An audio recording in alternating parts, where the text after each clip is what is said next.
Here with Ray Brinzer, coach with New York here at the Junior and Cadet Nationals here in Fargo. You're working in New York City with the kids and wrestling there in the city. How do you like that new challenge? It's good. You know, it's really some of the nicest athletes I've worked with. These horrible inner city youths are some pretty nice people, and some really excellent athletes. So yeah, it's been fun. Now you're helping with the Beat the Streets program. How do you see that program impacting not only the kids in New York but also the sport of wrestling? You know, I mean,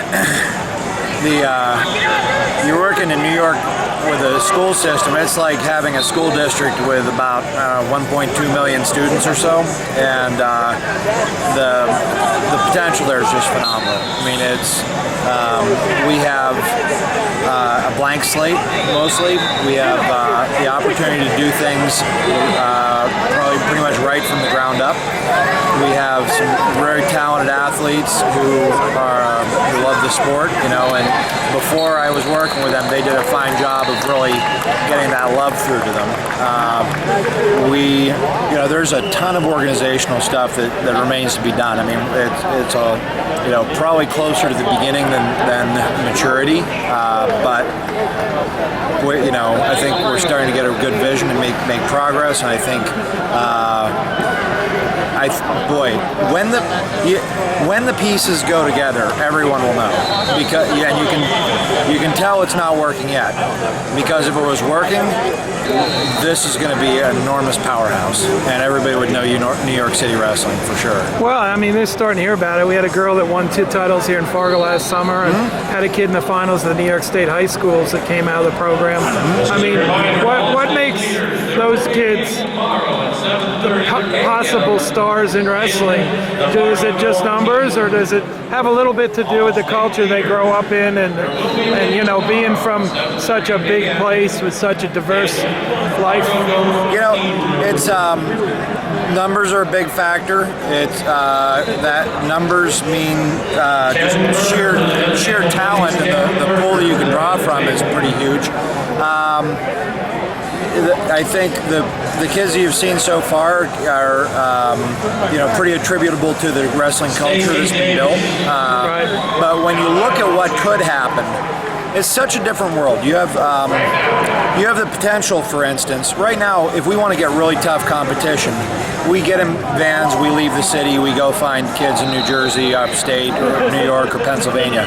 But at the point where that tips and the kids in the city become tougher and better wrestlers than the kids around the city, then you have a situation where you have tournaments every weekend, perhaps, that kids don't need their parents to go to, because all these kids have Metro cards. So a kid can get on the train, show up, do this by himself. And once you reach critical mass like that, it's just going to be a very different scene. All the operating circumstances are just so far different in New York City than they are anywhere else. It's just very unique that way, and one of the things that I think will give kids more access to great wrestling and great coaching than is possible in most places, except a lot of time if you have very dedicated parents who want to drive you for 2 hours, you're lucky you have money to be involved in a really premier club, and you live close enough to them to do it. Well, in New York City, that could all be very different. That could be more access to really good stuff than most people have. So, if we get there, it could be a wellspring for our Olympic movement, really. Yeah. Now you have always done a lot of coaching out here in Fargo, different states, though, at different times in your career as you've moved around the country and been involved. You're working with New York now, and obviously you were very good in both styles, but did a lot of Greco as a senior wrestler. What's the New York team like, and how's it been to work with these guys here coming this year in Fargo? It's been okay. They're still kind of raw. More raw than cooked, and yet we're having some success with them. And again, that's where I think you get a sense of potential. It's not like we're near our ceiling at all. So, the enthusiasm's good. The work ethic is good. We need more. I know in our own program we need more consistency. We need,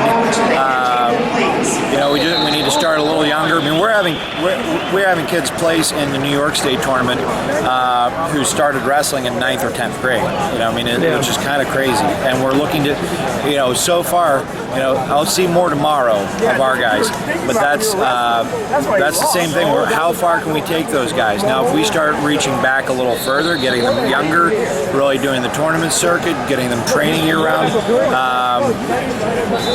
that's where I think that things are going to change. Here and now, it's okay.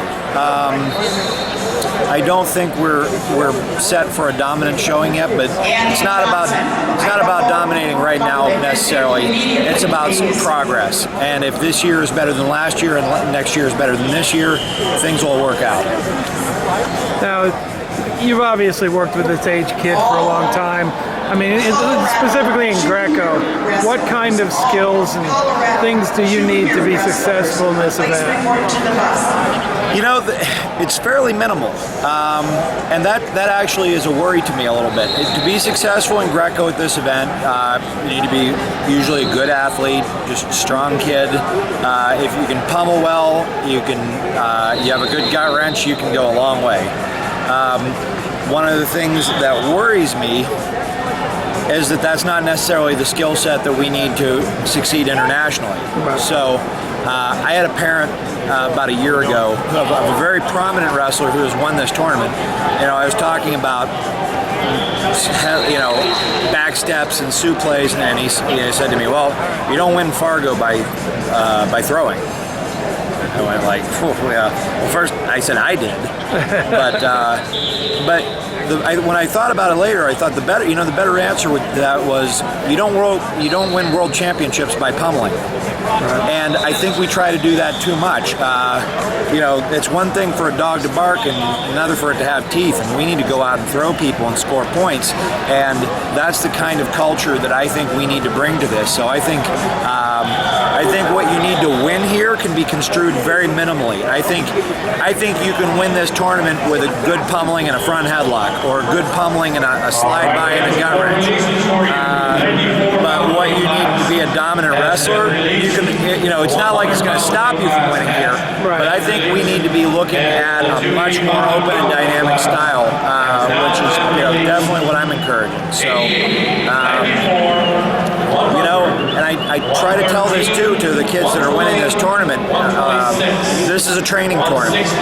As prestigious as it seems to be to us when we're in it, you're doing it at this age, it seems like it's the world. But it's supposed to get you ready for success at a higher level. Right. And we need to keep our eye on that prize. And our young athletes need to remember that there are other people in the world that are they're tough, and we've got to take them out. So that's kind of the way I see this. I mean, I don't want to pursue a narrow path to win junior national titles. That would be not very satisfying to me at all. But, world titles later on. Yeah, absolutely. This is a stepping stone, and I think we need to look at how we use this tournament to achieve our goals, not how this tournament is a goal itself. Thanks a lot.